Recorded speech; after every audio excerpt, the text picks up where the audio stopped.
ನಮಸ್ಕಾರ, ನಾನು ಸೌಮ್ಯ ಮಳೆ. ರಾಜ್ಯದಲ್ಲಿ ಮೂರನೇ ಅಲೆಯ ಕೊರೋನಾ ಆತಂಕದ ಹಿನ್ನೆಲೆಯಲ್ಲಿ ಹೊಸ ವರ್ಷ ಕ್ರಿಸ್ಮಸ್ನ ಸಂಭ್ರಮಕ್ಕೆ ಬ್ರೇಕ್ ಬೀಳೋ ಸಾಧ್ಯತೆ ಇದೆ.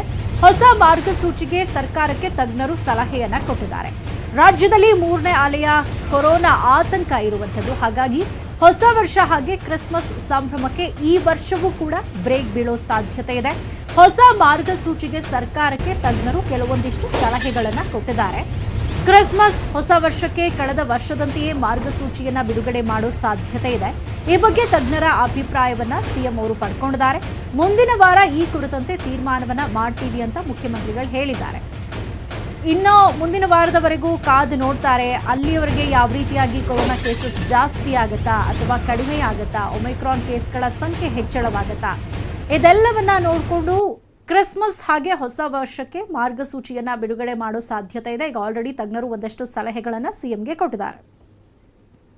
ನೈಟ್ ಕರ್ಫ್ಯೂ ಆಗಲಿ, ವಿಶೇಷವಾದಂಥ ನಿರ್ಬಂಧ ಆಗಲಿ ಅಥವಾ ನ್ಯೂ ಇಯರ್ಸ್ಗಾಗಲಿ ಕ್ರಿಸ್ಮಸ್ಗಾಗಲಿ ಇನ್ನೊಂದು ವಾರ ಈ ಬೆಳವಣಿಗೆಯನ್ನು ನೋಡಿ ತೀರ್ಮಾನ ಮಾಡಬೇಕು. ನೈಟ್ ಕರ್ಫ್ಯೂ ಆಗಲಿ, ವಿಶೇಷವಾದಂಥ ನಿರ್ಬಂಧ ಆಗಲಿ ಅಥವಾ ನ್ಯೂ ಇಯರ್ಸ್ಗಾಗಲಿ ಕ್ರಿಸ್ಮಸ್ಗಾಗಲಿ ಇನ್ನೊಂದು ವಾರ ಈ ಬೆಳವಣಿಗೆಯನ್ನು ನೋಡಿ ತೀರ್ಮಾನ ಮಾಡಬೇಕು. ನೈಟ್ ಕರ್ಫ್ಯೂ ಆಗಲಿ, ವಿಶೇಷವಾದಂಥ ನಿರ್ಬಂಧ ಆಗಲಿ ಅಥವಾ ನ್ಯೂ ಇಯರ್ಸ್ಗಾಗಲಿ ಕ್ರಿಸ್ಮಸ್ಗಾಗಲಿ ಇನ್ನೊಂದು ವಾರ ಈ ಬೆಳವಣಿಗೆಯನ್ನು ನೋಡಿ ತೀರ್ಮಾನ ಮಾಡಬೇಕು. ನೈಟ್ ಕರ್ಫ್ಯೂ ಆಗಲಿ, ವಿಶೇಷವಾದಂಥ ನಿರ್ಬಂಧ.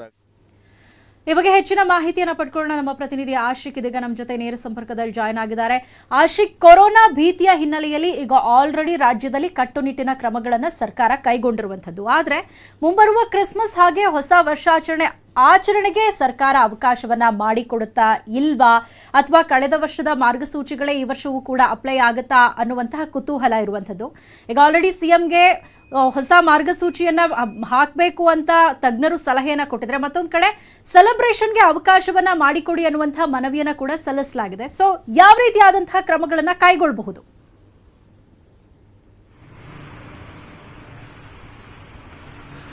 ಹೌದು ಸೌಮ್ಯ, ಅಂದ್ರೆ ಈಗಾಗಲೇ ಒಮಿಕ್ರಾನ್ ಅನ್ನುವಂತ ಹೊಸ ರೂಪಾಂತರಿ ಪತ್ತೆಯಾಗಿರುವಂತ ಹಿನ್ನೆಲೆಯಲ್ಲಿ ಈ ಬಾರಿ ಕೂಡ ಈ ಒಂದು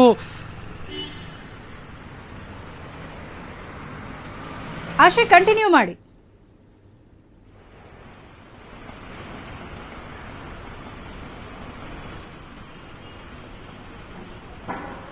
ಓಕೆ, ಸಂಪರ್ಕ ಸಾಧ್ಯ ಆಗ್ತಾ ಇಲ್ಲ. ಈಗ ಸರ್ಕಾರದಿಂದ ಯಾವ ರೀತಿಯಾದಂತಹ ಮಾರ್ಗಸೂಚಿಗಳು ಹೊರಬೀಳುತ್ತೆ ಅನ್ನುವಂಥದ್ದು ಸದ್ಯದ ಕುತೂಹಲ. ಕಳೆದ ಬಾರಿಯೂ ಕೂಡ ನ್ಯೂ ಇಯರ್ ಸೆಲೆಬ್ರೇಷನ್ಗೆ ಬ್ರೇಕ್ ಹಾಕಲಾಗಿತ್ತು. ಅಂತೆಯೇ ಈ ಬಾರಿಯೂ ಕೂಡ ಸರ್ಕಾರ ಏನ್ ಮಾರ್ಗಸೂಚಿಯನ್ನ ಬಿಡುಗಡೆ ಮಾಡುತ್ತೆ ಅದರ ಒಳಗಡೆ ಜನಕ್ಕೆ ಈಗ ಸೆಲೆಬ್ರೇಷನ್ಗೆ ಅವಕಾಶವನ್ನ ಮಾಡಿಕೊಡ್ಲಾಗತ್ತಾ, ಯಾವ ರೀತಿಯಾಗಿರುತ್ತೆ ಸರ್ಕಾರದ ಹೊಸ ಮಾರ್ಗಸೂಚಿ ಅನ್ನುವಂಥದ್ದು ಸದ್ಯದ ಕುತೂಹಲ. ಈಗ ಮೂರನೇ ಭೀತಿ ಅಲೆ ಇರೋ ಹಿನ್ನೆಲೆಯಲ್ಲಿ ಯಾವ ರೀತಿಯಾದಂತಹ ಕ್ರಮಕ್ಕೆ ಸರ್ಕಾರ ಮುಂದಾಗುತ್ತೆ ಅನ್ನೋದನ್ನ ಕಾದು ನೋಡಬೇಕು. ಎಸ್, ನಮ್ಮ ಸಂಪರ್ಕಕ್ಕೆ ಮತ್ತೆ ಆಶಿಕ್ ಮುಲ್ಕಿ ಬಂದಿದ್ದಾರೆ. ಆಶಿಕ್, ಈಗ ಸರ್ಕಾರದಿಂದ ಯಾವ ರೀತಿಯಾದಂತಹ ಹೊಸ ರೂಲ್ಸ್ ಅಪ್ಲೈ ಆಗುತ್ತೆ ಅನ್ನುವಂಥದ್ದು ಸದ್ಯದ ಕುತೂಹಲ.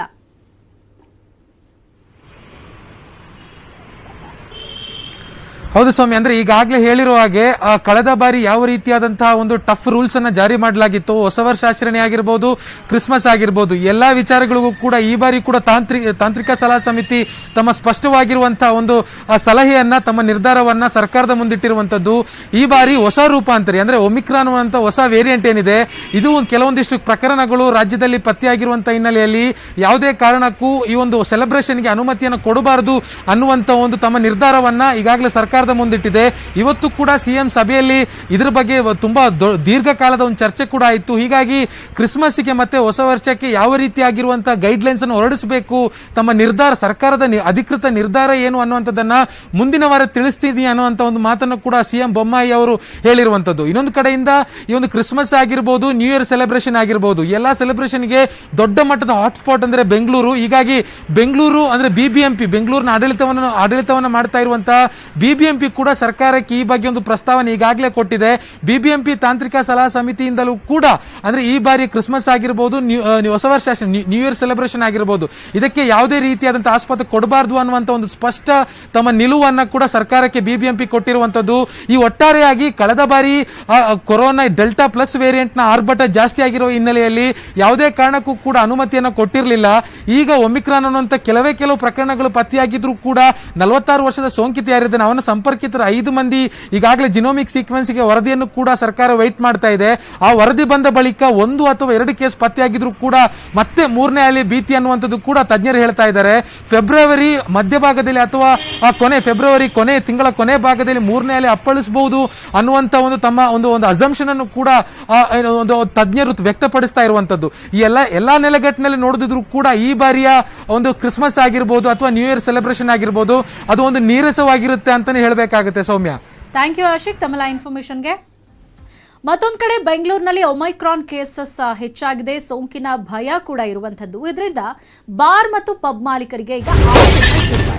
ಕ್ರಿಸ್ಮಸ್ ಹೊಸ ವರ್ಷಕ್ಕೆ ನೈಟ್ ಕರ್ಫ್ಯೂ ತೂಗುಗತಿ ಕೂಡ ಇರುವಂತದ್ದು. ಹಾಗಾಗಿ ಈಗ ಬಾರ್ ಹಾಗೆ ಪಬ್ ಮಾಲೀಕರಿಗೆ ಆತಂಕ ಶುರುವಾಗಿರುವಂತದ್ದು.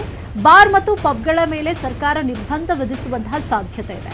ಸಿಎಂ ಅನ್ನ ಬಾರ್ ಮತ್ತು ಪಬ್ ಮಾಲೀಕರ ಸಂಘದವರು ಭೇಟಿ ಮಾಡೋ ಸಾಧ್ಯತೆ ಇದೆ. ಬಾರ್ ಪಬ್ಗಳಿಗೆ ನಿರ್ಬಂಧ ಹೇರದಿರಲು ಅವರು ಮನವಿಯನ್ನ ಮಾಡೋ ಸಾಧ್ಯತೆ ಇದೆ. ಕಳೆದ ವರ್ಷ ಕೂಡ ಸಂಭ್ರಮಾಚರಣೆಗೆ ಅವಕಾಶವನ್ನ ಕೊಟ್ಟಿರಲಿಲ್ಲ. ಈ ಬಾರಿಯೂ ಕೂಡ ಬಾರ್ ಮತ್ತು ಪಬ್ಗಳ ಮೇಲೆ ಸರ್ಕಾರ ನಿರ್ಬಂಧವನ್ನ ವಿಧಿಸುವಂತಹ ಸಾಧ್ಯತೆ ಕೂಡ ಇರೋ ಹಿನ್ನೆಲೆಯಲ್ಲಿ ಸಿಎಂ ಅವರನ್ನ ಭೇಟಿ ಮಾಡಿ ಬಾರ್ ಹಾಗೆ ಪಬ್ ಮಾಲೀಕರು ಮನವಿಯನ್ನ ಮಾಡೋ ಸಾಧ್ಯತೆ ಇದೆ. ಬಾರ್ ಪಬ್ಗಳಿಗೆ ನಿರ್ಬಂಧ ಹೇರದಿರಲು ಅವರು ಸಿಎಂ ಅವರಿಗೆ ಮನವಿಯನ್ನ ಸಲ್ಲಿಸೋ ಸಾಧ್ಯತೆ ಇದೆ. ಬೆಂಗಳೂರಲ್ಲೇ ಕಳೆದ 2 ವರ್ಷಗಳಲ್ಲಿ ಈ ಹೊಸ ವರ್ಷ ಕ್ರಿಸ್ಮಸ್ ಸಂದರ್ಭದಲ್ಲಿ ಸುಮಾರು 700 ಕೋಟಿಯಷ್ಟು ನಷ್ಟ ಉಂಟಾಗಿದೆ.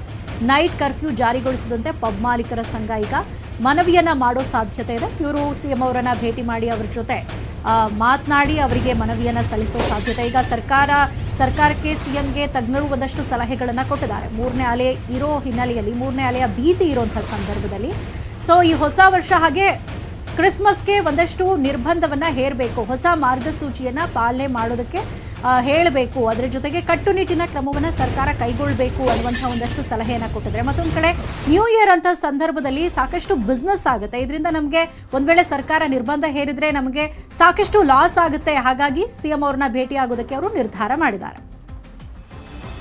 ಇಯರ್ ಎಂಡ್ ಅಂದ ತಕ್ಷಣ wine dine dance and wine ಅಂತ ಇರ್ತದೆ. ಸೊ ಆ ಒಂದು ಭಾವನೆ ಜನರಲ್ಲೂ ಇದೆ, ನಮ್ಮಲ್ಲೂ ಏನಂತ ಹೇಳಿದರೆ ಸಾಮಾನ್ಯವಾಗಿ ಈ ಉದ್ಯಮದಾರರಿಗೆ ಡಿಸೆಂಬರ್ ತಿಂಗಳಂದರೆ ಸ್ವಲ್ಪ ಹೆಚ್ಚು ವ್ಯಾಪಾರ ಆಗುತ್ತೆ. ಯಾಕಂದರೆ ಇಯರ್ ಎಂಡಲ್ಲಿ ಸಾಮಾನ್ಯವಾಗಿ ಡಬಲ್ ವ್ಯಾಪಾರ ಆಗುತ್ತೆ ಎಲ್ಲ ಅಂಗಡಿಯಲ್ಲೂ ಕೂಡ. ಸೊ ಈ ಒಂದು ಎಕ್ಸ್ಪೆಕ್ಟೇಷನ್ ಇರುವಾಗ ಏಕಾಏಕಿ ಸರ್ಕಾರ ಏನಾಗ್ತದೆ, ಈ ಕೋವಿಡ್ ಗಲಾಟೆಯಿಂದಾಗಿ ಕೋವಿಡ್ ತೊಂದರೆಯಿಂದಾಗಿ ಒಂದು ಲಾಕ್ಡೌನ್ ಮಾಡುವಂಥ ನಿರ್ಧಾರ ಅಲ್ಲದೇ ಇದ್ದರೂ ಕೂಡ ನೈಟ್ ಕರ್ಫ್ಯೂ ಹಾಕುವಂಥದ್ದು ಏನಾದರೂ ಇಂಥ ಒಂದು ವಿಧಾನಗಳನ್ನು ಅನುಸರಿಸಿದ್ರೆ ನಮಗೆ ಖಂಡಿತವಾಗಿ ಇದರಿಂದ ತೊಂದರೆ ಆಗುತ್ತೆ. ಅದಕ್ಕೆ ನಾವೇನು ಮಾಡ್ತಾ ಇದ್ದೀವಿ ಅಂದರೆ ನಮ್ಮ CM ಅವರನ್ನು ಮೀಟ್ ಮಾಡಿ ಇಂಥ ಒಂದು ನಿರ್ಧಾರ ತಗೊಳ್ಳುವಾಗ ಈ ವ್ಯಾಪಾರಸ್ಥರಿಗೆ ತೊಂದರೆ ಆಗದ ರೀತಿಯಲ್ಲಿ, ಕಳೆದ ವರ್ಷವೂ ಕೂಡ ಇದೇ ರೀತಿ ಆಯಿತು, ಅದರ ಮೊದಲ ವರ್ಷವೂ ಇದೇ ರೀತಿ ಆಯಿತು. ಸುಮಾರು 5-6 ತಿಂಗಳ ಕಾಲ ವರ್ಷಗಟ್ಟಲೆ ನಾವು ವ್ಯಾಪಾರ ಸರಿಯಾಗಿ ಮಾಡಲಿಕ್ಕಾಗಲಿಲ್ಲ. ಸೊ ಸರ್ಕಾರಕ್ಕೆ ಬರುವಂಥ ವರಮಾನ ಕೊಟ್ಟರೂ ಕೂಡ ನಮ್ಮಲ್ಲಿ ಆಯಾ ದಿನಗಳಲ್ಲಿ ನಾವು ಕಳ್ಕೊಂಡಂಥ ವ್ಯಾಪಾರವನ್ನು ನಾವು ಪಡೀಲಿಕ್ಕಾಗಲ್ಲ. ಸೊ ಅದಕ್ಕೆ ನಾವೊಂದು ಅಬಕಾರಿ ಸಚಿವರಿಗೂ ಕೂಡ ಮನವಿಯನ್ನು ಕೊಡ್ತಾ ಇದ್ದೇವೆ. ರಾಜ್ಯದಲ್ಲಿ 3ನೇ ಅಲೆಯ ಕೊರೋನಾ ಸದ್ಯಕ್ಕಿಲ್ಲ. ಸದ್ಯ ಹಳೆಯ ಮಾರ್ಗಸೂಚಿಯನ್ನ ಮುಂದುವರೆಸಲಾಗುತ್ತೆ. ವಾರದ ಬಳಿಕ ಮುಂದಿನ ನಿರ್ಧಾರವನ್ನ ಕೈಗೊಳ್ತೀವಿ ಅಂತ ಸಿಎಂ ಹೇಳಿದ್ದಾರೆ. ನೈಟ್ ಕರ್ಫ್ಯೂ ಬಗ್ಗೆ ವಾರದ ಬಳಿಕ ನಿರ್ಧಾರವನ್ನ ಮಾಡ್ತೀವಿ. ಸದ್ಯಕ್ಕೆ ಯಾವುದೇ ವಿಶೇಷ ಮಾರ್ಗಸೂಚಿ ಇಲ್ಲ. ಸಂಪುಟ ಸಭೆ ಬಳಿಕ ಸಿಎಂ ಈ ಒಂದು ಹೇಳಿಕೆಯನ್ನ ಕೊಟ್ಟಿರುವಂತದ್ದು. ಹಾಸ್ಟೆಲ್ಗಳಿಗೆ ವಿಶೇಷ ಗೈಡ್ಲೈನ್ಸ್ ಅನ್ನ ಮಾಡ್ತೀವಿ, ಗಡಿ ಭಾಗದಲ್ಲಿ ಕಟ್ಟೆಚ್ಚರವನ್ನ ಮುಂದುವರಿಸ್ತೀವಿ ಅಂತ ಸಂಪುಟ ಸಭೆ ಬಳಿಕ ಸಿಎಂ ಬೊಮ್ಮಾಯಿ ಅವರು ಪ್ರತಿಕ್ರಿಯೆ ಕೊಟ್ಟಿದ್ದಾರೆ. ಈಗಿರುವಂಥ ಫಿಗರ್ಸ್ ನೋಡಿದಾಗ, ಪಾಸಿಟಿವಿಟಿ ರೇಟ್ ನೋಡಿದಾಗ ಭಾಳ ಗಾಬರಿ ಆಗುವಂಥ ಅವಶ್ಯಕತೆ ಇಲ್ಲ ಅನ್ನುವಂಥದ್ದು ಅವರ ವಾದ. ಆದರೂ ಕೂಡ ಕೆಲವು ಪ್ರಿಕಾಷನ್ಸ್ ತಗೋಬೇಕು. ಒಂದು, ಈ ಎಲ್ಲೆಲ್ಲಿ ಹಾಸ್ಟೆಲ್ಗಳಿದ್ದಾವೆ, ಹಾಸ್ಟೆಲ್ಗಳಿಗೆ ವಿಶೇಷವಾದಂಥ ಒಂದು ಮಾರ್ಗದರ್ಶಿಗಳನ್ನು ಕೊಡ್ತಾ ಇದ್ದಾರೆ. ಹಾಸ್ಟೆಲ್ಗಳನ್ನು ನಿಭಾಯಿಸೋದು, 2 ಸತಿ ಸ್ಯಾನಿಟೈಸೇಷನ್ ಮಾಡುವಂಥದ್ದು, ಊಟನ ಒಂದೇ ಸತಿಗೆ ಎಲ್ಲರೂ ಊಟಕ್ಕೆ ಬರ್ದಂಗೆ ಸ್ಟ್ಯಾಗರಿಂಗ್ ಮಾಡುವಂಥದ್ದು, ವಿಸಿಟರ್ಸನ್ನ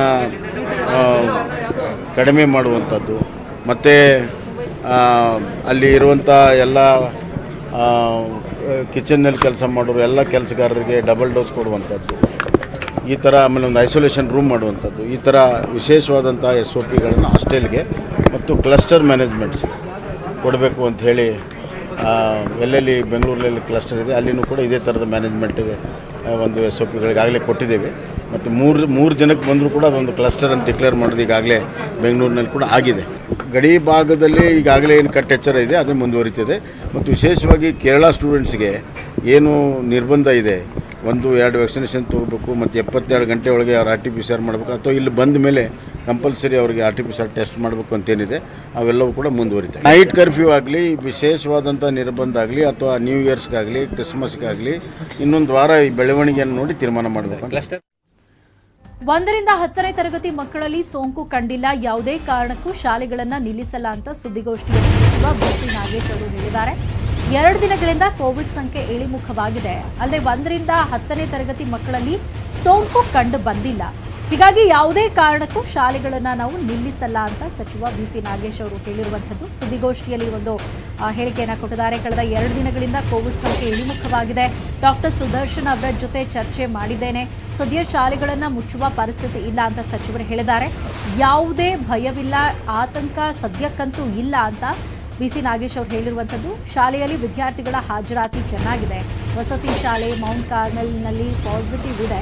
ಸೋಂಕು ತಗುಲಿದ್ದ ಮಕ್ಕಳು ಕೂಡ ಆರೋಗ್ಯವಾಗಿದ್ದಾರೆ ಅಂತ ಸಚಿವ ಸಂಪುಟದಲ್ಲಿ ಸಮಿತಿಯಲ್ಲಿ ತಜ್ಞರು ತಿಳಿಸಿದ್ದಾರೆ. ಶಾಲೆ ಮುಚ್ಚುವ ಪರಿಸ್ಥಿತಿ ಸದ್ಯಕ್ಕಿಲ್ಲ ಅಂತ ಸಚಿವರು ಹೇಳಿದ್ದಾರೆ. SOP ಪಾಲನೆ ಬಗ್ಗೆ ಜಂಟಿ ಕಮಿಟಿ ಪರಿಶೀಲಿಸುತ್ತೆ. ಶಿಕ್ಷಣ ಅಧಿಕಾರಿಗಳಿಗೂ ಕೂಡ ಈ ಕುರಿತಂತೆ ಸೂಚನೆಯನ್ನ ನೀಡಲಾಗಿದೆ ಅಂತ ಸುದ್ದಿಗೋಷ್ಠಿಯಲ್ಲಿ ಸಚಿವರು ಹೇಳಿದ್ದಾರೆ. ಪೂರ್ಣವಾಗಿ ಅಧ್ಯಯನ ಮಾಡಿ ಅವರು ಸ್ಪಷ್ಟವಾಗಿ ಇವತ್ತು ಕ್ಯಾಬಿನೆಟ್ಟಿನ ಮುಂದೆ ರಿಪೋರ್ಟ್ ಮಾಡಿದ್ರು. ಶಾಲೆಗಳನ್ನ ಕ್ಲೋಸ್ ಮಾಡುವಂಥ ಅವಶ್ಯಕತೆ ರಾಜ್ಯದಲ್ಲಿ ಏನೂ ಇಲ್ಲ, ಆ ಥರದ ಗಂಭೀರ ಸ್ಥಿತಿ ಏನೂ ಇಲ್ಲ. ಆದರೆ ರೆಸಿಡೆನ್ಷಿಯಲ್ ಶಾಲೆ ಮತ್ತು ಹಾಸ್ಟೆಲ್ ಇನ್ಸ್ಪೆಕ್ಷನ್ಸ್ ಜಾಸ್ತಿ ಆಗಬೇಕು. ಬರೀ ಎಜುಕೇಷನ್ ಡಿಪಾರ್ಟ್ಮೆಂಟ್ ಮಾಡಿದ್ರೆ ಮಾತ್ರ ಸಾಕಲ್ಲ. ಎಜುಕೇಷನ್ ಮತ್ತು ಹೆಲ್ತ್, ಎಜುಕೇಷನ್ ಕಡೆಯಿಂದ ಒಬ್ಬರು ಆಫೀಸರು ಮತ್ತು ಹೆಲ್ತ್ ಕಡೆಯಿಂದ ಒಬ್ಬರು ಆಫೀಸರು ಜಾಯಿಂಟ್ ಕಮಿಟಿಯನ್ನು ಮಾಡಿ ಆ ಜಾಯಿಂಟ್ ಕಮಿಟಿ ಪ್ರತಿದಿನ ಹಾಸ್ಟೆಲ್ಸು ಮತ್ತು ರೆಸಿಡೆನ್ಷಿಯಲ್ ಶಾಲೆಗಳನ್ನ ಜಾಸ್ತಿ ಇನ್ಸ್ಪೆಕ್ಷನ್ ಮಾಡಬೇಕು. ಮಧ್ಯ ಶಾಲೆಗಳಿಗೂ ಹೋಗಿ ಬರಬೇಕು. SOPಯನ್ನು ಫಾಲೋ ಮಾಡ್ತೀಯಾರೋ ಇಲ್ಲವೋ ಅನ್ನುವಂಥ ಚೆಕ್ ಮಾಡುವಂಥ ಪ್ರಕ್ರಿಯೆಯನ್ನು ಶುರು ಮಾಡಬೇಕು ಅನ್ನುವಂಥ ಮಾತು ಹೇಳಿದ್ದಾರೆ.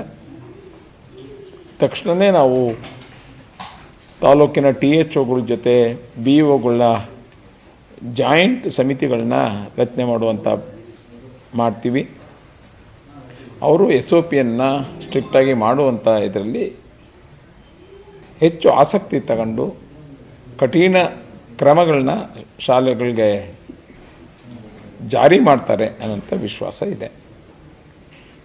ಮೊನ್ನೆ ಕಡಿಮೆ ಆಗಿರೋದ್ರಿಂದ ರಾಜ್ಯದಲ್ಲಿ ಮತ್ತೊಮ್ಮೆ ಹೇಳ್ತಾ ಇದ್ದೀನಿ, ಯಾವುದೇ ಥರವಾದಂಥ ಭಯ ಇಲ್ಲ, ಯಾವುದೇ ಕಾರಣಕ್ಕೂ ಶಾಲೆಗಳು ಕ್ಲೋಸ್ ಆಗಲ್ಲ. ಸುದ್ದಿ ಮುಂದುವರಿಯುತ್ತೆ ಚಿಕ್ಕ ಬ್ರೇಕ್ ಆದ್ಮೇಲೆ.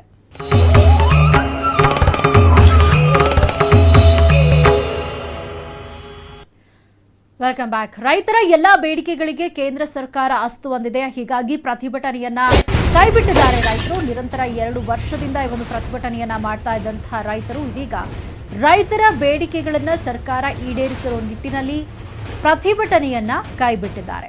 ಸಿಂಘು ಬಾರ್ಡರ್ನಲ್ಲಿ ಈ ಒಂದು ಪ್ರತಿಭಟನೆ ನಡೀತಾ ಇತ್ತು. 3 ಕೃಷಿ ಕಾಯ್ದೆಯನ್ನ ಕೇಂದ್ರ ಸರ್ಕಾರ ವಾಪಸ್ ಪಡೆದಿತ್ತು. ಕೇಂದ್ರ ಸರ್ಕಾರದ ಭರವಸೆ ಹಿನ್ನೆಲೆಯಲ್ಲಿ ರೈತರು ಧರಣಿಯನ್ನ ವಾಪಸ್ ಪಡ್ಕೊಂಡಿದ್ದಾರೆ, ಪ್ರತಿಭಟನೆಯನ್ನ ಕೈಬಿಟ್ಟಿದ್ದಾರೆ. ಹೀಗಾಗಿ ದೆಹಲಿ ಗಡಿಯಿಂದ ಇದೀಗ ರೈತರು ನಿರ್ಗಮಿಸ್ತಾ ಇದ್ದಾರೆ. ಸಿಂಘು ಬಾರ್ಡರ್ನಿಂದ ರೈತರು ತಮ್ಮ ಊರುಗಳಿಗೆ ತೆರಳ್ತಾ ಇದ್ದಾರೆ. 2 ವರ್ಷಗಳ ಸುದೀರ್ಘ ರೈತರ ಧರಣಿ ಇದೀಗ ಅಂತ್ಯವಾಗಿರುವಂಥದ್ದು. ಹೋರಾಟವನ್ನ ಕೈಬಿಟ್ಟು ರೈತರು ತಮ್ಮ ಊರುಗಳಿಗೆ ತೆರಳ್ತಾ ಇದ್ದಾರೆ. ಕೃಷಿ ಕಾಯ್ದೆಗಳನ್ನ ವಾಪಸ್ ಪಡ್ಕೊಳ್ಬೇಕು, ಅದರ ಜೊತೆಗೆ ಒಂದಷ್ಟು ಪ್ರಮುಖ ಬೇಡಿಕೆಗಳನ್ನ ಕೇಂದ್ರ ಸರ್ಕಾರದ ಮುಂದೆ ಇಟ್ಟಿದ್ರು ರೈತರು. ಈಗ ಎಲ್ಲಾ ಬೇಡಿಕೆಗಳಿಗೂ ಕೂಡ ಕೇಂದ್ರ ಸರ್ಕಾರ ಅಸ್ತು ಅಂದಿರೋ ನಿಟ್ಟಿನಲ್ಲಿ ರೈತರು ಪ್ರತಿಭಟನೆಯನ್ನ ಕೈಬಿಟ್ಟಿದ್ದಾರೆ. ಈಗ ಅಲ್ಲಿ ಹಾಕಲಾಗಿದ್ದಂತಹ ಇದನ್ನ ಕೂಡ ಅಲ್ಲಿ ತೆರವು ಮಾಡ್ತಾ ಇರುವಂತಹ ದೃಶ್ಯವನ್ನ ನಾವಿದೀಗ ನೋಡ್ತಾ ಇದ್ದೀವಿ. ನಿರಂತರವಾಗಿ ಪ್ರತಿಭಟನೆಯನ್ನ ಮಾಡ್ತಾ ಇದ್ರು ರೈತರು. ಈಗ ಆ ಪ್ರತಿಭಟನಾ ಸ್ಥಳದಿಂದ ರೈತರು ತೆರಳ್ತಾ ಇದ್ದಾರೆ. ಪ್ರತಿಭಟನೆಯನ್ನ ಕೈಬಿಟ್ಟು ತಮ್ಮ ಊರುಗಳಿಗೆ ವಾಪಸ್ ಆಗ್ತಾ ಇದ್ದಾರೆ.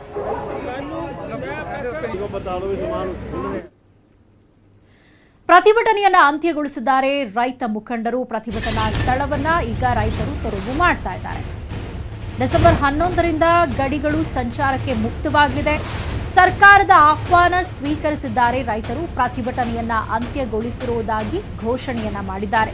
ಪ್ರತಿಭಟನೆ ಅಂತ್ಯದ ಬಗ್ಗೆ ರೈತ ಮುಖಂಡರು ಘೋಷಣೆಯನ್ನ ಮಾಡಿದ್ದಾರೆ. ಇಲ್ಲಿಗೆ ನಾವು ಪ್ರತಿಭಟನೆಯನ್ನ ಕೈಬಿಟ್ಟಿದ್ದೀವಿ. ನಮ್ಮ ಬಹಳ ಪ್ರಮುಖವಾದಂತಹ ಬೇಡಿಕೆಗಳೇನಿತ್ತು ಆ ಬೇಡಿಕೆಗಳಿಗೆ ಈಗ ಸರ್ಕಾರ ಅಸ್ತು ಅಂದಿದೆ. ಹಾಗಾಗಿ ನಾವು ನಮ್ಮ ಪ್ರತಿಭಟನೆಯನ್ನ ಇಲ್ಲಿಗೆ ಅಂತ್ಯಗೊಳಿಸ್ತಾ ಇದ್ದೀವಿ ಅಂತ ರೈತ ಮುಖಂಡರು ಹೇಳಿದ್ದಾರೆ. ಹಾಗಾಗಿ ಪ್ರತಿಭಟನಾ ಸ್ಥಳವನ್ನ ರೈತರು ತೆರವು ಮಾಡ್ತಾ ಇದ್ದಾರೆ.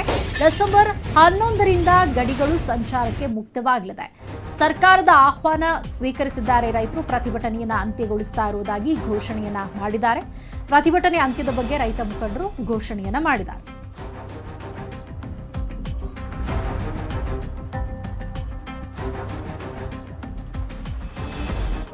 आज 1 साल के से ज्यादा कुछ दिन बाद जब ये आंदोलन शुरू हुआ 26 नवंबर को पिछले साल, 1 साल लगातार सारे देश के किसानों ने हर एक ने अपनी तरफ से जो बन पाया इस आंदोलन की सफलता के लिए किया, सबका धन्यवाद। और आज एक बड़ी जीत लेके जा रहे हैं, एक अहंकारी डिक्टेटर टाइप सरकार को झुका के हम यहाँ से जा रहे हैं। ऐसी संस्था खड़ी हो गई है सारे देश के किसानों के लिए नहीं बल्कि सारे देशवासियों के लिए, दुनिया के लिए एक नया स्वरूप आंदोलन का देने वाली संस्था खड़ी हो गई है, जो सरकार के हर गलत काम का हर समय पे जो करारा जवाब देगी। पत्रकार भाइयों का धन्यवाद है जो आप लंबे समय से इस आंदोलन से जुड़े हुए आवाज उठाते रहे। सभी का धन्यवाद तो माननीय राज्यपाल जी ने कर दिया है, सभी संस्थाओं कर्मियों जिन्होंने सहयोग किया है संयुक्त मोर्चे की तरफ से धन्यवाद कर दिया है। अभी जो हमारा आंदोलन है वो जो सरकार ने वादे किए हैं उन वादों के अनुसार अभी आंदोलन को हम स्थगित किया है और हर महीने उसकी समीक्षा करते रहेंगे। 15 जनवरी को फिर एसकेएम की मीटिंग बनाई है। अगर सरकार अपने वादों से दाएं बाएं हिलती है तो फिर हम उसी स्तर पर स्टैंड कर जाएंगे और फिर दोबारा आंदोलन करने का फैसला लिया जा सकता है अगर सरकार अपने वादों से दाएं बाएं करती है। प्रधानमंत्री कह सकते हैं जिसको इस आंदोलन ने झुकाया है, जिसको देश के किसानों ने झुकाया है, और एक तरह से उनका धन्यवाद भी करते हैं कि उन्होंने देश के किसान। ಸುದ್ದಿ ಮುಂದುವರಿಯುತ್ತೆ ಚಿಕ್ಕ ಬ್ರೇಕ್ ಆದ್ಮೇಲೆ.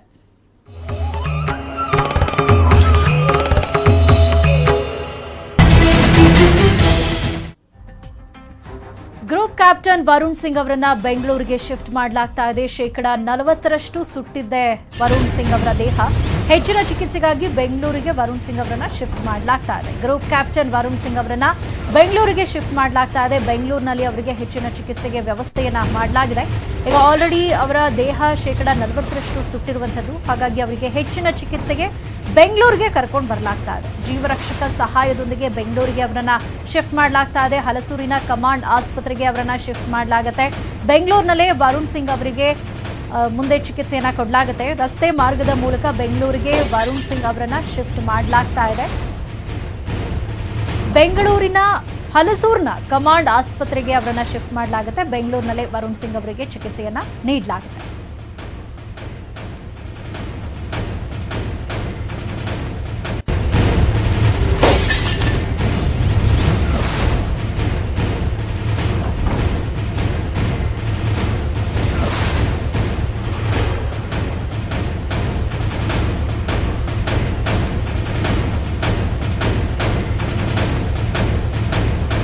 ಈ ಬಗ್ಗೆ ಹೆಚ್ಚಿನ ಮಾಹಿತಿಯನ್ನು ಪಡ್ಕೊಳ್ಳೋಣ. ನಮ್ಮ ಪ್ರತಿನಿಧಿ ಧರಣೀಶ್ ಇದೀಗ ನಮ್ಮ ಜೊತೆ ನೇರ ಸಂಪರ್ಕದಲ್ಲಿ ಜಾಯ್ನ್ ಆಗಿದ್ದಾರೆ. ಧರಣೀಶ್, ವರುಣ್ ಸಿಂಗ್ ಅವರನ್ನ ಬೆಂಗಳೂರಿಗೆ ಶಿಫ್ಟ್ ಮಾಡಲಾಗ್ತಾ ಇದೆ. ಸೊ ಎಷ್ಟೊತ್ತಿಗೆ ಅವರನ್ನ ಬೆಂಗಳೂರಿಗೆ ಕರ್ಕೊಂಡು ಬರಬಹುದು? ಎಲ್ಲ ರೀತಿಯಾದಂತಹ ವ್ಯವಸ್ಥೆಗಳಾಗಿದೆಯಾ? ಅವರ ಚಿಕಿತ್ಸೆಗೆ ಬೇಕಾದಂತಹ ವ್ಯವಸ್ಥೆಗಳು?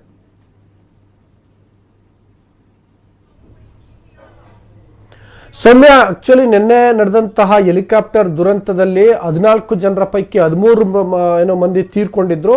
ಮತ್ತೆ ಉಳಿದಿದ್ದಂಥವರು ವರುಣ್ ಸಿಂಗ್ ಒಬ್ಬರೇ. ಸೊ ಈಗ ಈ ಗ್ರೂಪ್ ಕಮಾಂಡರ್ ವರುಣ್ ಸಿಂಗ್ ಅವರ ಶರೀರ ಕೂಡ 80% ಸುಟ್ಟು ಹೋಗಿದೆ ಅನ್ನುವಂಥ ಮಾಹಿತಿಗಳು ಲಭ್ಯ ಆಗ್ತಿದ್ವು. ಹಾಗಾಗಿ ಅಲ್ಲಿ ವೆಲ್ಲಿಂಗ್ಟನ್ ಕ್ಯಾಂಪ್ನಲ್ಲಿ ಅವರಿಗೆ ಚಿಕಿತ್ಸೆ ಕೊಡ್ತಿರೋದು ಸಾಲ್ತಿಲ್ಲ, ಹೆಚ್ಚಿನ ಚಿಕಿತ್ಸೆ ಅಗತ್ಯ ಇದೆ ಅನ್ನುವ ಕಾರಣಕ್ಕೋಸ್ಕರ ಈಗ ವೆಲ್ಲಿಂಗ್ಟನ್ ಕ್ಯಾಂಪ್ನಿಂದ ಬೆಂಗಳೂರಿಗೆ ಅವರನ್ನ ಶಿಫ್ಟ್ ಮಾಡ್ತಾರೆ ಅನ್ನುವಂಥ ಮಾಹಿತಿಗಳು ವಾಯುನೆಲೆ ಮೂಲಕ ಮಾಹಿತಿಗಳು ಲಭ್ಯ ಆಗ್ತಿದ್ದಾವೆ. ಬೆಂಗಳೂರಿನಲ್ಲಿ ಹಲಸೂರಿನಲ್ಲಿ ಇರುವಂತಹ ಕಮಾಂಡರ್ ಆಸ್ಪತ್ರೆಯಲ್ಲಿ ಅವರಿಗೆ ಚಿಕಿತ್ಸೆಯನ್ನು ಕೊಡಿಸಲಾಗುತ್ತೆ. ಆ ಕಾರಣಕ್ಕೋಸ್ಕರ ಈಗ ವೆಲ್ಲಿಂಗ್ಟನ್ ಕ್ಯಾಂಪ್ನಿಂದ ಬೆಂಗಳೂರಿಗೆ ವರುಣ್ ಸಿಂಗ್ ಅವರನ್ನ ರವಾನೆ ಮಾಡಲಾಗ್ತಿದೆ ಅಂತೇಳಿ ಗೊತ್ತಾಗಿದೆ. ಈಗ ಮೊದಲಿಗೆ ಒಂದು ಕನ್ಫ್ಯೂಸ್ ಇತ್ತು, ಏನಂತಂದ್ರೆ ಅವ್ರನ್ನ ರಸ್ತೆ ಮೂಲಕ ಬೆಂಗಳೂರಿಗೆ ಕರ್ಕೊಂಡ್ ಬರ್ತಾರ ಅಥವಾ ಏರ್ ಆಂಬ್ಯುಲೆನ್ಸ್ ಮುಖಾಂತರ ಕರ್ತರ್ತಾರ ಅಂತೇಳಿ ಒಂದು ಕನ್ಫ್ಯೂಷನ್ ಇತ್ತು. ಆದ್ರೆ ಈಗ ಭಾರತೀಯ ಸೇನೆ ಮುಖಾಂತರ ಖಚಿತ ಆಗ್ತಿರುವಂತಹ ಮಾಹಿತಿ ಏನು ಅಂತಂದ್ರೆ ರಸ್ತೆ ಮಾರ್ಗವಾಗಿಯೇ ವರುಣ್ ಸಿಂಗ್ ಅವರನ್ನ ಕರ್ತರ್ತಾರೆ ಅಂತೇಳಿ ಗೊತ್ತಾಗ್ತಿದೆ. ಅದು ಬಹುಶಃ ಏನೋ ಅವರ 80% ಸುಟ್ಟೋಗಿರುವ ಕಾರಣಕ್ಕೋಸ್ಕರ ದಾರಿಯುದ್ದಕ್ಕೂ ಟ್ರೀಟ್ಮೆಂಟ್ನ ಅಗತ್ಯ ಇರುತ್ತೆ, ಮಾನಿಟರಿಂಗ್ನ ಅಗತ್ಯ ಇರುತ್ತೆ ಅನ್ನುವ ಕಾರಣಕ್ಕೋಸ್ಕರ ಬಹುಶಃ ಏರ್ ಲಿಫ್ಟ್ ಮಾಡ್ತಿಲ್ಲ ಅಂತ ಅನ್ಸುತ್ತೆ. ಬಟ್ ರಸ್ತೆ ಮೂಲಕ ಬರೋದು ಖಚಿತ ಆಗಿದೆ. ಇನ್ನು ಕೆಲವೇ ಹೊತ್ತಿನಲ್ಲಿ ಅವರು ಸೂಲೂರು ಏರ್ ಬೇಸ್ನಿಂದ ಬೆಂಗಳೂರು ಕಡೆಗೆ ಪ್ರಯಾಣವನ್ನ ಮಾಡ್ತಾರೆ ಅಂತೇಳಿ ಗೊತ್ತಾಗಿದೆ. ಇವತ್ತು ರಾತ್ರಿ ವೇಳೆಗೆ ಆ ಬೆಂಗಳೂರಿನ ಹಲಸೂರಿನ ಕಮಾಂಡರ್ ಆಸ್ಪತ್ರೆಗೆ ವರುಣ್ ಸಿಂಗ್ ಅವರನ್ನ ಕರೆತರಲಾಗುತ್ತೆ. ಅಲ್ಲಿ ಹೆಚ್ಚಿನ ಚಿಕಿತ್ಸೆಯನ್ನ ಮಾಡಲಾಗುತ್ತೆ. ಇಷ್ಟು ಮಾಹಿತಿಗಳು ಈಗ ವಾಯುಸೇನಾ ಕಚೇರಿಯಿಂದ ಮಾಹಿತಿಗಳು ಲಭ್ಯ ಆಗ್ತಿದ್ದಾವೆ. ಸೌಮ್ಯ, ಓಕೆ, ಸಂಪರ್ಕದಲ್ಲೇ ಹಾಗೆ ಇರಿ ಧರಣೀಶ್, ಮತ್ತಷ್ಟು ಮಾಹಿತಿಯನ್ನ ನಿಮ್ಮಿಂದ ಪಡ್ಕೊಳ್ತೀನಿ. ಈಗ ಒಂದು ಬ್ರೇಕಿಂಗ್ ಇದೆ. ಪಾರ್ಥಿವ ಶರೀರ ಸಾಗಿಸ್ತಾ ಇದ್ದಂತಹ ಆಂಬುಲೆನ್ಸ್ ಕೂಡ ಅಪಘಾತಕ್ಕೀಡಾಗಿದೆ. ಹುತಾತ್ಮ ಯೋಧರನ್ನ ಸಾಗಿಸ್ತಾ ಇದ್ದಂತಹ ಆಂಬುಲೆನ್ಸ್ ಆಕ್ಸಿಡೆಂಟ್ ಆಗಿರುವಂತದ್ದು.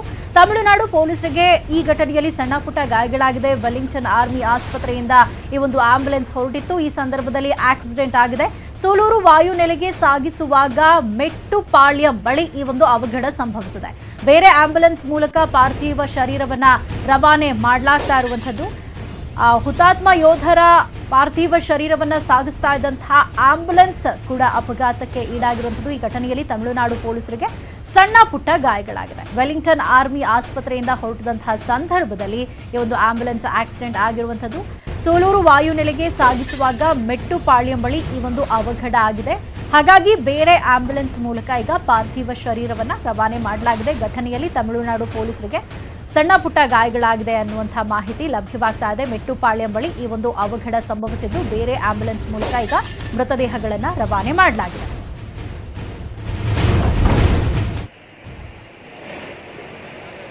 ಒಟ್ಟಾರೆ ಪಾರ್ಥಿವ ಶರೀರವನ್ನ ಸಾಗಿಸುವಂತಹ ಸಂದರ್ಭದಲ್ಲಿ ಆಕ್ಸಿಡೆಂಟ್ ಆಗಿರುವಂತದ್ದು. ಆಂಬ್ಯುಲೆನ್ಸ್ ಆಕ್ಸಿಡೆಂಟ್ ನಿಂದ ಪೊಲೀಸರಿಗೆ ಸಣ್ಣ ಪುಟ್ಟ ಗಾಯಗಳಾಗಿದೆ. ನಾವು ದೃಶ್ಯದಲ್ಲಿ ಕೂಡ ನೋಡ್ತಾ ಇದ್ದೀವಿ.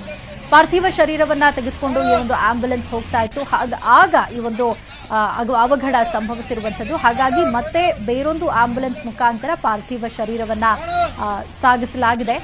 ಸೂಲೂರು ವಾಯುನೆಲೆಗೆ ಸಾಗಿಸುವಾಗ ಮೆಟ್ಟುಪಾಳ್ಯಂ ಬಳಿ ಈ ಒಂದು ಅವಘಡ ಆಗಿರುವಂತದ್ದು. ಆಕ್ಸಿಡೆಂಟ್ ಆದಂತಹ ಆಂಬ್ಯುಲೆನ್ಸ್ ಅನ್ನ ಕೂಡ ನಾವೀಗ ದೃಶ್ಯದಲ್ಲಿ ನೋಡ್ತಾ ಇದ್ದೀವಿ. ಹಾಗಾಗಿ ಸಣ್ಣ ಪುಟ್ಟ ಗಾಯಗಳು ಕೂಡ ಆಗಿದೆ ಪೊಲೀಸರಿಗೆ. ಬೇರೆ ಆಂಬ್ಯುಲೆನ್ಸ್ ಮುಖಾಂತರ ಪಾರ್ಥಿವ ಶರೀರವನ್ನ ರವಾನೆ ಮಾಡಲಾಗಿದೆ.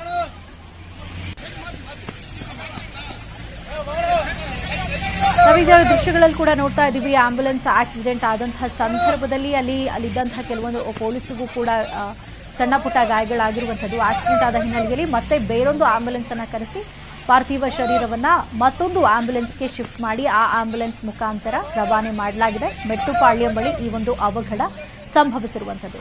ಈ ಒಂದು ಆಂಬ್ಯುಲೆನ್ಸ್ನಲ್ಲಿ ಪಾರ್ಥಿವ ಶರೀರವನ್ನ ಕೊಂಡೊಯ್ಯಲಾಗ್ತಾ ಇತ್ತು. ಆದರೆ ಹೋಗುವಂತಹ ಮಾರ್ಗ ಮಧ್ಯದಲ್ಲೇ ಆಂಬ್ಯುಲೆನ್ಸ್ ಅಪಘಾತಕ್ಕೀಡಾಗಿದೆ.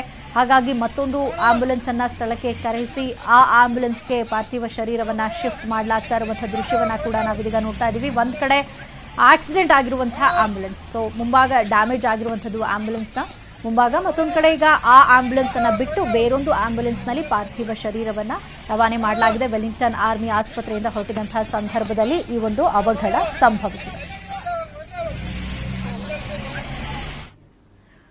ತಮಿಳುನಾಡಿನಲ್ಲಿ ಸೇನಾ ಹೆಲಿಕಾಪ್ಟರ್ ದುರಂತ ಪ್ರಕರಣಕ್ಕೆ ಸಂಬಂಧಪಟ್ಟ ಹಾಗೆ ಸೂಲೂರು ವಾಯುನೆಲೆಯಲ್ಲಿ ಮೃತರಿಗೆ ಸೇನಾ ಗೌರವವನ್ನ ಸಲ್ಲಿಸಲಾಗಿದೆ. ರಸ್ತೆಯುದ್ದಕ್ಕೂ ನಿಂತು ಕಣ್ಣೀರು ಹಾಕಿ ಜನ ಬೀಳ್ಕೊಟ್ಟಿದ್ದಾರೆ. ಸಂಜೆ 5 ಗಂಟೆ ಮೇಲೆ ದೆಹಲಿಯ ಪಾಲಂ ವಾಯುನೆಲೆಗೆ ಮೃತದೇಹಗಳು ಆಗಮಿಸುವ ನಿರೀಕ್ಷೆ ಇದೆ. ಸೇನಾ ಗೌರವದ ಬಳಿಕ ಅವರವರ ಕುಟುಂಬಸ್ಥರಿಗೆ ಮೃತದೇಹಗಳನ್ನು ಹಸ್ತಾಂತರ ಮಾಡಲಾಗುತ್ತೆ. ನಾಳೆ ಸೇನಾ ಪಡೆಗಳ ಮುಖ್ಯಸ್ಥ ಬಿಪಿನ್ ರಾವತ್ ಅವರ ಅಂತ್ಯ ಸಂಸ್ಕಾರವನ್ನ ಕೂಡ ನಡೆಸಲಾಗುತ್ತೆ. ನಾಳೆ ಬೆಳಗ್ಗೆ 11ರಿಂದ 2 ಗಂಟೆವರೆಗೆ ಸಾರ್ವಜನಿಕ ದರ್ಶನಕ್ಕೆ ಅವಕಾಶವನ್ನ ಮಾಡಿಕೊಡಲಾಗುತ್ತೆ. ಕಾಮರಾಜ ಮಾರ್ಗದಿಂದ ಪಾರ್ಥಿವ ಶರೀರದ ಮೆರವಣಿಗೆ ಮಾಡಲಾಗುತ್ತೆ. ದೆಹಲಿ ಕಂಟೋನ್ಮೆಂಟ್ನ ಚಿತಾಗಾರದಲ್ಲಿ ಅಂತ್ಯಕ್ರಿಯೆಗೆ ಸಕಲ ಸಿದ್ಧತೆಗಳನ್ನು ಮಾಡಿಕೊಳ್ಳಲಾಗಿರುವಂಥದ್ದು. ಇನ್ನು ಮೃತದೇಹಗಳನ್ನು ಕೊಂಡೊಯ್ಯುವಂತಹ ಸಂದರ್ಭದಲ್ಲಿ ದಾರಿಯುದ್ದಕ್ಕೂ ನಾವು ದೃಶ್ಯಗಳಲ್ಲಿ ನೋಡ್ತಾ ಇದ್ದೀವಿ. ಶಾಲಾ ಬಾಲಕರು ಸೇರಿದಂತೆ ಅಲ್ಲಿನ ಸ್ಥಳೀಯರು ಎಲ್ಲರೂ ಕೂಡ ಬಂದು ಕಣ್ಣೀರಿನ ಬೀಳ್ಕೊಡುಗೆಯನ್ನು ಕೊಟ್ಟಿರುವಂಥದ್ದು. ತಮಿಳುನಾಡಿನ ಸೇನಾ ಹೆಲಿಕಾಪ್ಟರ್ ದುರಂತ ಪ್ರಕರಣಕ್ಕೆ ಸಂಬಂಧಪಟ್ಟ ಹಾಗೆ ಸೂಲೂರು ವಾಯುನೆಲೆಯಲ್ಲಿ ಮೃತರಿಗೆ ಸೇನಾ ಗೌರವವನ್ನು ಸಲ್ಲಿಸಲಾಗಿದೆ. ಅದರ ಜೊತೆಗೆ ರಸ್ತೆಯುದ್ದಕ್ಕೂ ಕೂಡ ನಿಂತಿದ್ದಂತಹ ಜನರು ಕಣ್ಣೀರು ಹಾಕಿ ಬೀಳ್ಕೊಟ್ಟಿದ್ದಾರೆ. ನಾಳೆ ಸಂಜೆ 5 ಗಂಟೆ ಮೇಲೆ ದೆಹಲಿಯ ಪಾಲಂ ವಾಯುನೆಲೆಗೆ ಮೃತದೇಹಗಳು ಇವತ್ತು ಸಂಜೆ 5 ಗಂಟೆಗೆ ದೆಹಲಿಯ ಪಾಲಂ ವಾಯುನೆಲೆಗೆ ಮೃತದೇಹಗಳು ಆಗಮಿಸುವ ನಿರೀಕ್ಷೆ ಇರುವಂಥದ್ದು. ಸೇನಾ ಗೌರವದ ಬಳಿಕ ಕುಟುಂಬಸ್ಥರಿಗೆ ಮೃತದೇಹಗಳನ್ನು ಹಸ್ತಾಂತರ ಮಾಡಲಾಗುತ್ತೆ.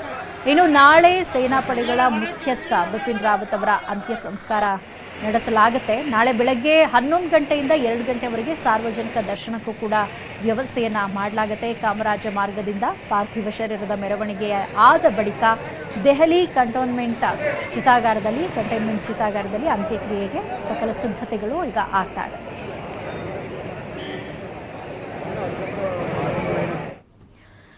ಸೊ ನಮ್ಮ ದೆಹಲಿ ಪ್ರತಿನಿಧಿ ಧರಣೀಶ್ ನಮ್ಮ ಜೊತೆ ನೇರ ಸಂಪರ್ಕದಲ್ಲಿ ಇದ್ರು. ಧರಣೀಶ್, ಈಗ ನಾಳೆ ಯಾವ ರೀತಿಯಾಗಿ ಅಂತ್ಯ ಸಂಸ್ಕಾರ ಹಾಗೆ ಪಾರ್ಥಿವ ಶರೀರದ ದರ್ಶನಕ್ಕೆ ಅಲ್ಲಿ ವ್ಯವಸ್ಥೆಗಳಾಗ್ತಾ ಇರುವಂಥದ್ದು, ಈಗ ಸದ್ಯ ದೆಹಲಿಯಲ್ಲಿ ಯಾವ ರೀತಿ ಸಿದ್ಧತೆಗಳಿದೆ, ಏನೆಲ್ಲ ಬೆಳವಣಿಗೆಗಳಾಗ್ತಾ ಇದೆ?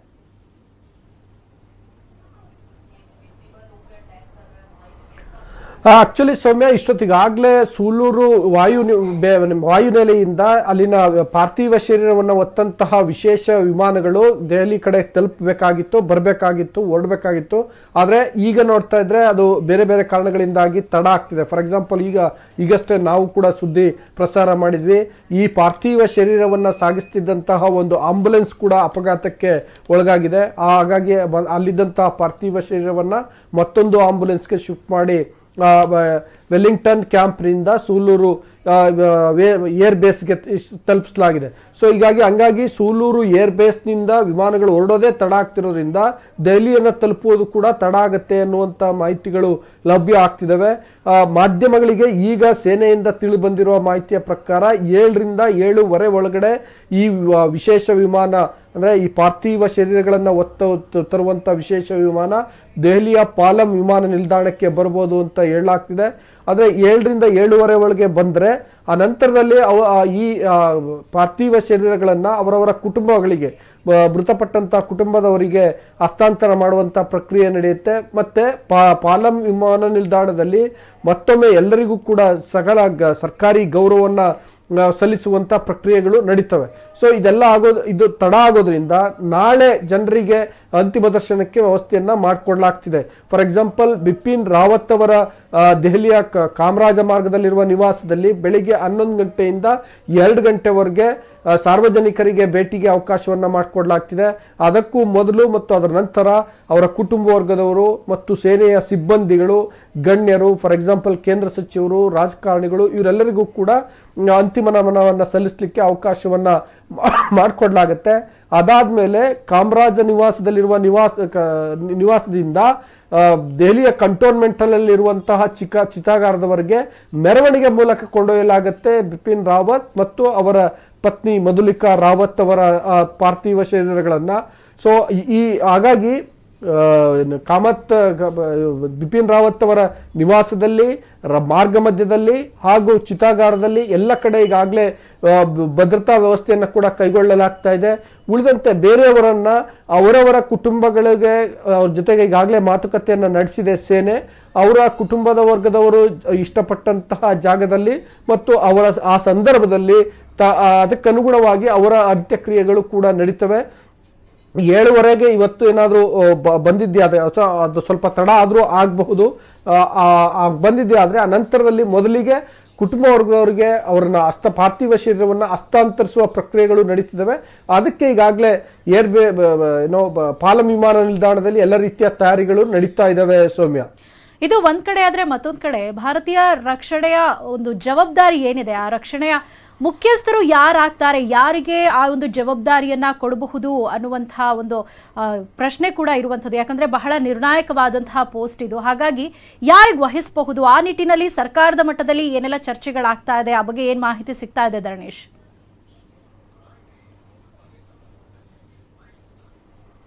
ಸೌಮ್ಯ, ಈಗ ಒಂದು ದಿಢೀರನೆ ಈ ಒಂದು ಸ್ಥಾನ ತೆರವಾಗಿದೆ ಮತ್ತು ಇದು 2019 ಕೂಡ ಈ ಪೋಸ್ಟ್ ಇರಲೇ ಇಲ್ಲ.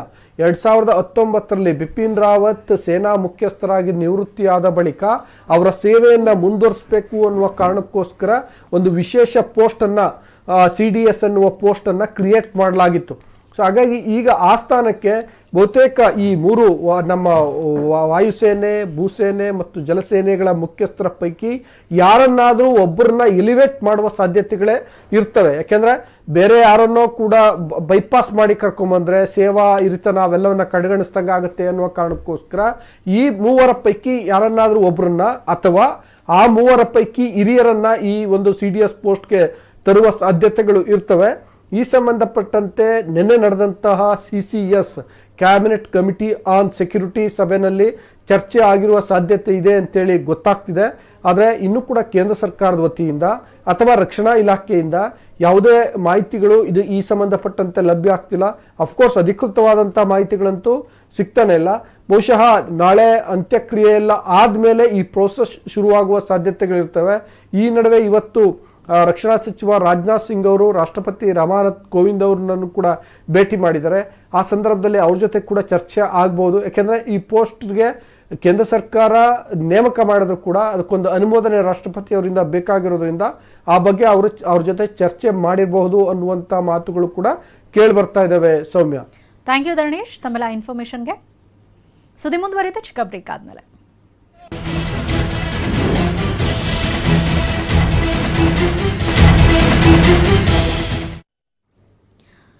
Welcome back. ಹೆಲಿಕಾಪ್ಟರ್ ದುರಂತದ ಎಕ್ಸ್ಕ್ಲೂಸಿವ್ ದೃಶ್ಯ, ಬಿಗ್ಗೆಸ್ಟ್ ನೆಟ್ವರ್ಕ್, ಬಿಗ್ಗೆಸ್ಟ್ ಕವರೇಜ್. ಪತನದ ಮುಂಚಿನ ಬಿಗ್ಗೆಸ್ಟ್ ಎಕ್ಸ್ಕ್ಲೂಸಿವ್ ದೃಶ್ಯ ನಿಮ್ಮ ನ್ಯೂಸ್ 18 ನಲ್ಲಿ ಲಭ್ಯ.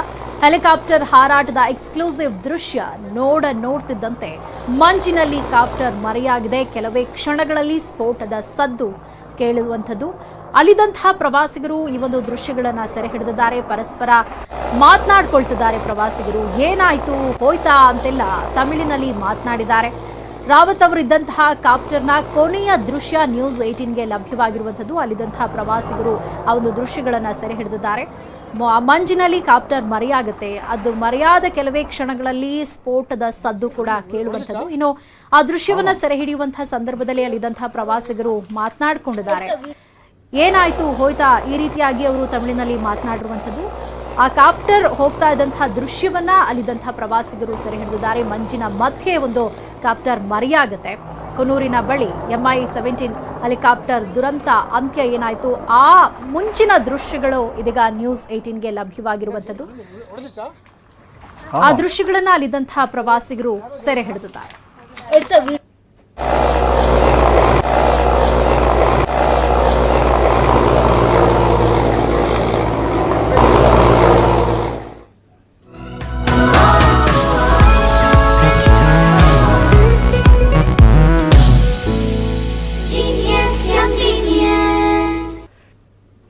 ಕಳೆದ ವರ್ಷ ನ್ಯೂಸ್ 18 ಹಾಗೂ ಬೈಜೂಸ್ ಸೇರಿ ಯಂಗ್ ಜೀನಿಯಸ್ ಎಂಬ ವಿಶೇಷ ಅಭಿಯಾನವನ್ನ ಮಾಡಿತ್ತು. ದೇಶಾದ್ಯಂತ ಮಕ್ಕಳ ಪ್ರತಿಭೆ ಅನಾವರಣ ಮಾಡಲು ವೇದಿಕೆಯನ್ನ ಕಲ್ಪಿಸಿಕೊಟ್ಟಿತ್ತು.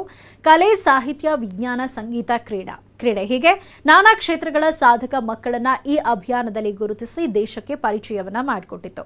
ಇದೀಗ ಶೀಘ್ರದಲ್ಲೇ ಯಂಗ್ ಜೀನಿಯಸ್ ಸೀಸನ್ 2 ನಿಮ್ಮ ಮುಂದೆ ಬರ್ತಾ ಇದ್ದು, ನಿಮ್ಮ ಮಕ್ಕಳಲ್ಲೂ ವಿಶೇಷ ಪ್ರತಿಭೆ ಇದ್ರೆ ಈಗಲೇ news18.com/younggenius ಅಥವಾ ಬೈಜೂಸ್ ಆಪ್ ಡೌನ್ಲೋಡ್ ಮಾಡಿ ರಿಜಿಸ್ಟರ್ ಮಾಡಿಸಿ.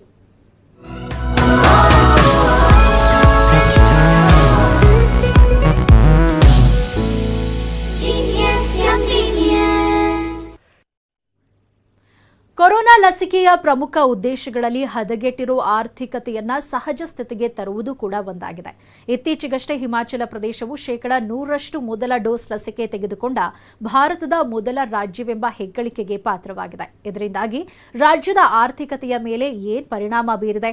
ಈ ಬಗ್ಗೆ ನೆಟ್ವರ್ಕ್ 18 ಮತ್ತು ಫೆಡರಲ್ ಬ್ಯಾಂಕ್ ಸಹಯೋಗದ ಲಸಿಕೆ ಜಾಗೃತಿ ಅಭಿಯಾನ ಸಂಜೀವಿನಿ ಎ ಶಾರ್ಟ್ ಆಫ್ ಲೈಫ್ನ ಒಂದು ಗ್ರೌಂಡ್ ರಿಪೋರ್ಟ್ ನಿಮಗಾಗಿ.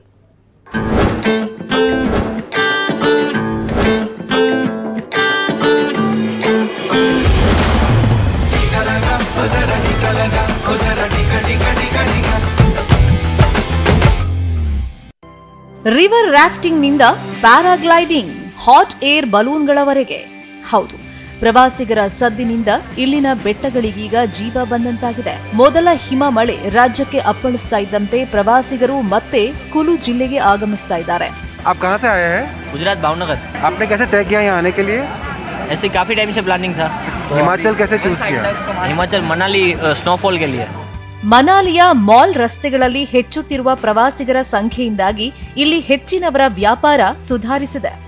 लास्ट ईयर हमारे यहाँ पे मनाली में टूरिस्ट बहुत थोड़े कम थे, लेकिन इस साल धीरे धीरे टूरिस्ट में बढ़ोतरी हो रही है. सब टैक्सी ड्राइवर्स ऑपरेटर सब ने टिकट ले लिए? हाँ जी, हाँ जी. वैसे मेरे हिसाब से तो बड़े हैं, लिटिल बिट बड़े हैं. जो नहीं अगस्त में जो थे वो कम थे, सितंबर में और आए हैं, अक्टूबर में और आए, हो सकता है नवंबर में और बढ़ जाए. कितने रूम है, कितने भरे हैं? अभी तो हमारा मैक्सिमम खाली है, 1-2 रूम लगे हैं. बाकी मेरे पास अभी ज़्यादा नहीं, 12 रूम है. ಮನಾಲಿಯಲ್ಲಿ ಪ್ರಮುಖವಾಗಿ ಇಲ್ಲಿನ ಅತ್ಯಾಧುನಿಕ ಅಟಲ್ ಸುರಂಗ ಈಗ ಪ್ರಮುಖ ಪ್ರವಾಸಿ ಆಕರ್ಷಣೆಯ ಕೇಂದ್ರವಾಗಿದೆ.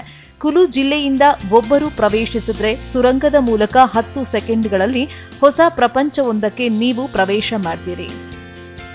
ಲಾಹೌಲ್ ಮತ್ತು ಸ್ಪಿತಿ ಹನಿಮೂನರ್ಸ್ ಮತ್ತು ಹಾಫ್ ಬೀಟ್ ಪ್ರಯಾಣಿಕರಿಗೆ ಒಂದು ಪರಿಪೂರ್ಣ ಸ್ಥಳವಾಗಿದೆ. प्री प्लान कुछ नहीं था, एकदम से प्लान बना. सोचा विजिट कर लेते हैं. बार बार कौन सा इस साइड आना होगा, मनाली से नियर बाय था, अटल टनल तो देखना ही था. फिर आगे यहाँ का भी व्यू काफ़ी अच्छा है. आपने क्या do you feel more safe here? Absolutely, because কোথাও বেরোনোর আগে তো এই সেফটিটা দেখা দরকার আছে, আর এই কোভিড সিচুয়েশানে হিমাচলে যে এন্ট্রি যেটা করা হলো অনলাইনে, সেখানে ওরা যে ধরনের কোয়েশ্চেন্স ফিল করতে বললো সেটা করার পর পুরো স্যাটিসফাই হয়ে then we choose this place.